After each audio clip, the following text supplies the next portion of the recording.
Vamos fazer aqui uns exemplos só para poder ilustrar o que a gente está dizendo. Então, exemplo 3.1, experimento da fenda dupla.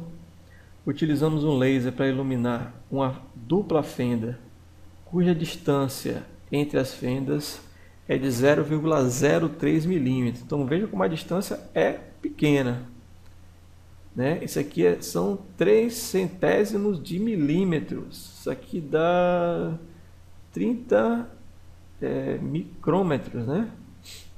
É isso mesmo, 30 micrômetros. Micrômetros, digamos assim, né? O anteparo de verificação está separado de uma fenda dupla, está separada da dupla fenda de 1,2 metros. Então olha só que diferença, hein? Do D para o L. Uma vez que a franja brilhante de segunda ordem, então a brilhante é aqui com interferência construtiva, e de segunda ordem é o M igual a 2, está a 5,1 centímetros da linha central, então ele dá a distância em Y, não em θ. Determine o comprimento de onda da luz do laser. Então está aí a ilustração que está lá no material de vocês. E os dados da questão, M vale 2, como eu falei, porque é a segunda franja, a franja de ordem 2. A distância, como ele dá em centímetros, a gente converte para metros.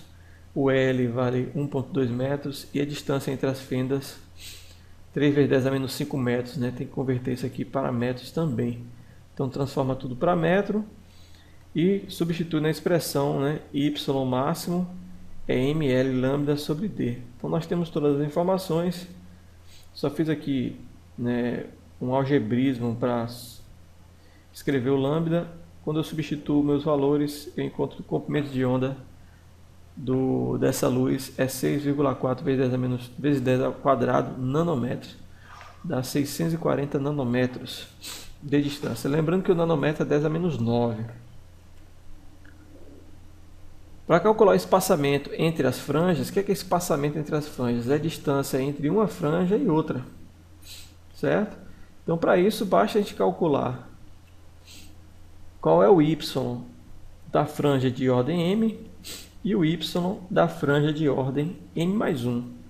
Que aí eu vou pegar a franja construtiva de ordem M que está aqui e a franja sucessiva, que é de ordem M mais 1, e calcular essa distância aqui. Então basta subtrair essas duas distâncias, e eu subtraindo essas duas expressões, eu encontro L lambda sobre D, que substituindo tem 2,6 centímetros. Então se vocês fizerem esse experimento em laboratório e medirem na régua, vocês podem medir na régua a distância entre as fendas coloridas, as fendas brilhantes, 2,6 centímetros, e com essa distância vocês conseguem calcular, por exemplo, o comprimento de onda da luz incidente. Então é uma forma bem interessante de saber o comprimento de onda de um laser, por exemplo, né? Experimento 3.2, padrão de interferência de dupla fenda. Luz de comprimento de onda 633 nanômetros de um laser de hélio neônio incide normalmente em plano contendo duas fendas. O primeiro máximo de interferência está a 82 centímetros do máximo central. Então esse aqui é o de M1, certo?